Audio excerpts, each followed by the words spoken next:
bang, bang. Hello बच्चों, कैसे हो? आशा करता हूं कि आप अच्छे होंगे। बच्चों, आज हम इस वीडियो में कक्षा 11th के भौतिक विज्ञान के कौन कौन से चैप्टर है उसका अध्ययन करेंगे और इस वीडियो में हमारी कक्षा 11 के सभी महत्वपूर्ण टॉपिक को डिस्कस करेंगे और देखेंगे हल्का हल्का कि उसमें क्या क्या हमको पढ़ना है। तो चलिए देखते हैं मेरे बच्चों कि कौन कौन से हमारे इंपॉर्टेंट चैप्टर हैं जो हमारे कक्षा 11 के फिजिक्स में पढ़ना है। तो बच्चों, यहाँ पर सबसे पहले आपको बता दें कि हमारे कक्षा 11 में दो भागों में हमारा भौतिक विज्ञान है, एक भौतिकी 1 है, एक भौतिकी 2 है। उसी प्रकार 12 में भी दो है, एक में इलेक्ट्रिक वाले पार्ट हैं और एक में हमारे प्रकाश वाले ऑप्टिक वाले पार्ट है। तो आइए देखते हैं कि कक्षा 11th में हमको कौन कौन से भौतिक के चैप्टर पढ़ने हैं और कौन उसमें से सबसे अति महत्वपूर्ण है जो हमारे विभिन्न प्रकार के परीक्षाओं में पूछे जाते हैं। तो आइए देखते हैं, सबसे पहले हमारा भौतिकी 1 में देखते हैं कि कितने यूनिट हैं और कौन कौन से चैप्टर हैं। तो यहाँ पर देखो बच्चों, यहाँ पर हमारे टोटल 8 यूनिट हैं। किसमें? भौतिकी 1 में। और ये सभी हमारे क्या हैं? यांत्रिक मैकेनिक वाले चैप्टर कहलाते हैं। ठीक, तो यहाँ पर देखो बच्चों, सबसे पहले हमारा पहला नंबर यूनिट है भौतिक जगत। आपको नाम से ही पता चल रहा होगा कि भौतिक जगत यानी कि भौतिकी क्या है। भौतिकी के बारे में हमको पूरा अध्ययन करना है। कौन कौन से साइंटिस्ट भौतिक में हुए, जैसे कि न्यूटन के बारे में, विभिन्न प्रकार के वैज्ञानिकों के बारे में, उनकी खोजों के बारे में, भौतिक जगत के बारे में, इसके पार्ट के बारे में, इसमें हमको हल्का सा इंट्रो पढ़ना है कि भौतिकी क्या होता है। तो भौतिकी आपको पता ही होगा कि हमारी प्राकृतिक घटनाओं का अध्ययन ही भौतिकी कहलाता है। ठीक है बच्चों, तो हमको पहले चैप्टर में भौतिक जगत के बारे में पढ़ना है।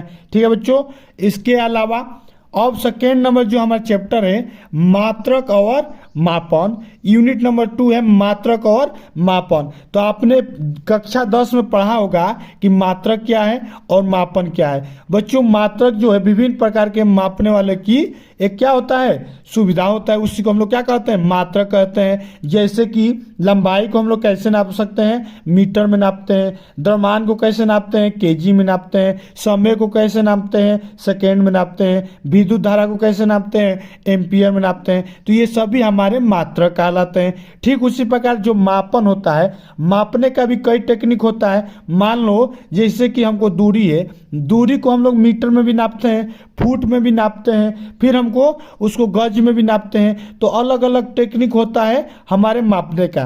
तो वही पढ़ेंगे कि मापन में हमारी कौन कौन सी पद्धति है यानी कि सिस्टम है, जैसे कि CGS है, FPS है, MKS है और SI पद्धति है। ये सभी पद्धति का नाम हल्का फुल्का पढ़े होंगे और इसको हम लोग क्या करेंगे? फिर से रिवाइज एक बार करते जाएंगे। ठीक है बच्चों, तो हम लोग शुरू से चैप्टर 1 से हम लोग क्या करेंगे?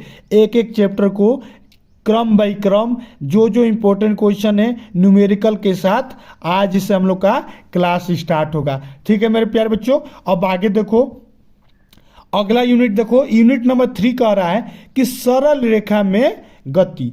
अब देखो बच्चों, थर्ड वाला जो चैप्टर है जो हमको गति के बारे में पढ़ना है। गति जैसे बाइक है, आदमी है, कोई भी वस्तु है, क्या कर रहा है? गति कर रहा है। लेकिन किसमें? सरल रेखा में गति। एक सीधी रेखा में गति करता है तो उसमें उसकी चाल क्या होगी, उसकी उसमें कितना बल लगेगा, A to Z मतलब गति के बारे में उसमें पढ़ना है। ठीक है बच्चों, उसके बाद सरल रेखा में गति पढ़ने के बाद हमको एक फिर पढ़ना है समतल में गति। समतल मतलब कोई भी एक तल है, तल पे हम लोग लेफ्ट राइट दायां बायां घूमते हैं, तो उसमें हम लोग को क्या करना है? उस समय हमको क्या पढ़ना पड़ेगा? उसकी गति पढ़ना पड़ेगा। ठीक है बच्चों, उसके बाद हमारा आएगा गति का नियम। गति का जो नियम होता है सभी नियमों को पढ़ना है। फर्स्ट नियम, न्यूटन का सेकेंड नियम और न्यूटन का थर्ड नियम। और भी हमारा इनर्शिया क्या है, इन सभी बातों को हम लोग को गति के 3 चैप्टर हैं, सरल रेखा में गति, समतल में गति और गति के नियम, इन सभी के बारे में पढ़ना है। कोई भी पार्ट हमारा मूविंग होता है, जैसे कि ये हमारा क्या है? पेंसिल है।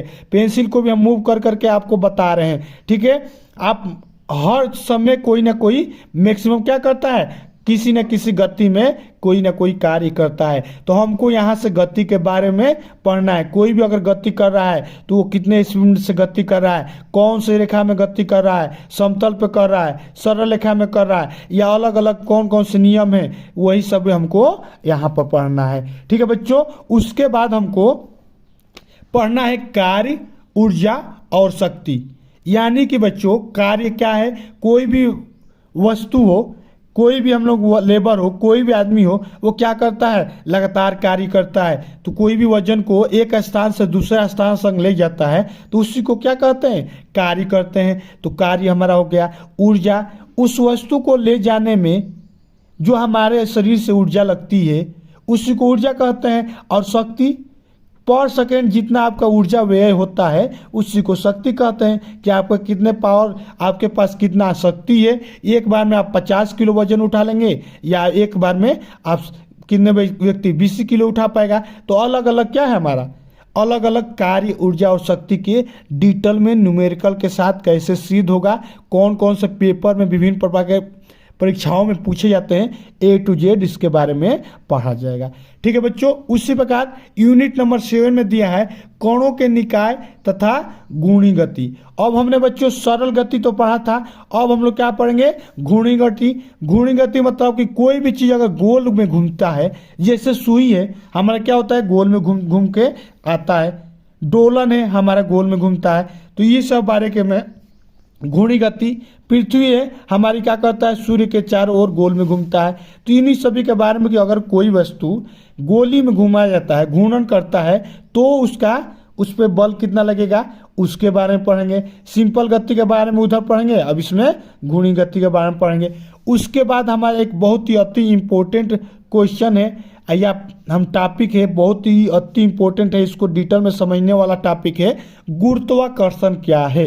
अलग अलग ग्रहों का, जैसे कि हमारा सन है, हमारा पृथ्वी है, हमारा चंद्रमा है, सभी एक दूसरे का ग्रह उपग्रह सभी एक दूसरे को क्या करते हैं, प्रतिकर्षण करते हैं या आकर्षण करते हैं। क्या करते हैं, बड़े बड़े पिंड जो होते हैं अपने आपस को क्या करते हैं, आकर्षण करते हैं। वो हम उसी बल को गुरुत्वाकर्षण बल कहते हैं। तो गुरुत्वाकर्षण बल हम लोग पृथ्वी की सतह पर लगातार क्यों हैं, क्योंकि पृथ्वी का जो गुरुत्वाकर्षण है किसी भी वस्तु को ऊपर फेंकते हैं अपनी सतह पे खींच लेता है। तो उसी के बारे में हमको पूरा डिटेल में गुरुत्वाकर्षण के बारे में पढ़ना है। ठीक है बच्चों। तो ये जितना भी हमारे 8 यूनिट हैं ये सभी हमारे भौतिक 1 में पढ़ना है। उसी प्रकार मेरे बच्चों भौतिकी 2 में भी ये भी हमारा क्या है, मैकेनिक्स वाला पार्ट है। हमको केवल 11th के चैप्टर में केवल मैकेनिक्स के बारे में बच्चों पढ़ना है। इसके अलावा 12 में हम लोग जाएंगे तो इलेक्ट्रिक के बारे में पढ़ना है और ऑप्टिक्स के बारे में पढ़ना है और एटम्स के बारे में हल्का फुल्का पढ़ना है। ठीक है बच्चों। तो यहाँ पर देखो भौतिकी 2 में कौन कौन से हमारे अति इंपॉर्टेंट चैप्टर दिए गए हैं जिसको हमको 11th का सिलेबस में उसको पढ़ना है। तो बच्चों यहाँ पर सबसे पहले देखो यहाँ पर 7 यूनिट है। 7 यूनिट में हमारा सबसे पहला चैप्टर है कि ठोसों के यांत्रिक गुण।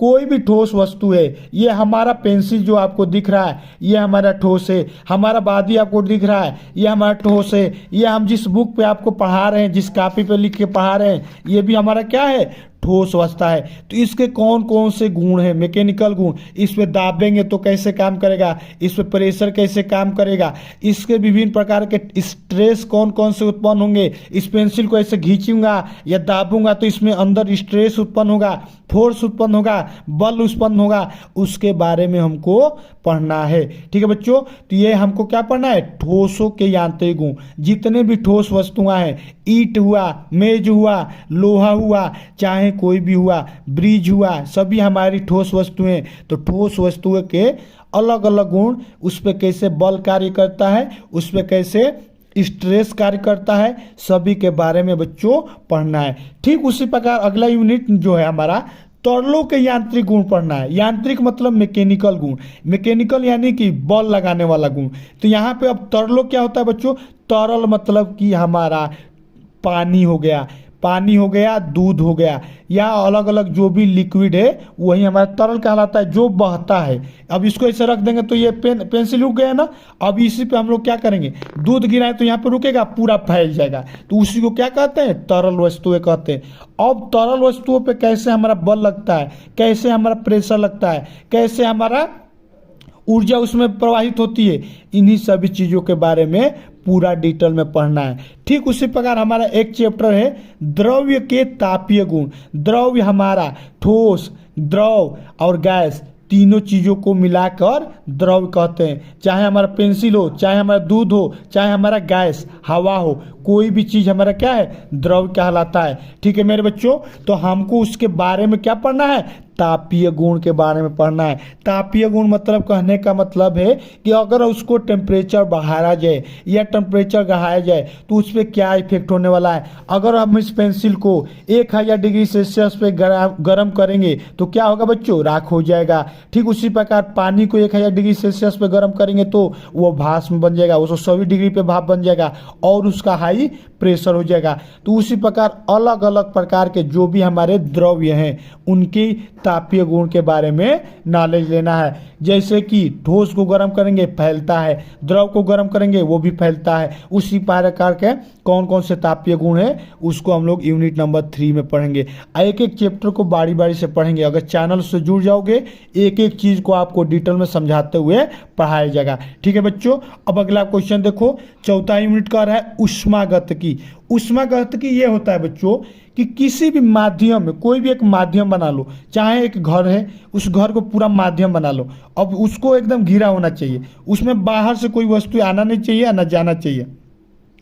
अब उस माध्यम में टेम्परेचर का लेन देन करेंगे, टेम्परेचर मतलब ताप का लेन देन करेंगे, ऊष्मा का लेन देन करेंगे, ऊष्मा का देंगे लेंगे तो उसमें परिवर्तन होगा, तो उसके बारे में अध्ययन करना ही ऊष्मागतिकी कहलाता है। इसको परिभाषा दिया जाए तो बच्चों ऊष्मा के अंतर मतलब किसी भी सिस्टम में लेन देन करने से जो हमारा परिवर्तन होता है उसी का अध्ययन करना ही ऊष्मागतिकी कहलाता है। ठीक है बच्चों, तो यहाँ पर ऊष्मागतिकी के बारे में पढ़ना है। फिर यहाँ पर बच्चों अणुगति सिद्धांत।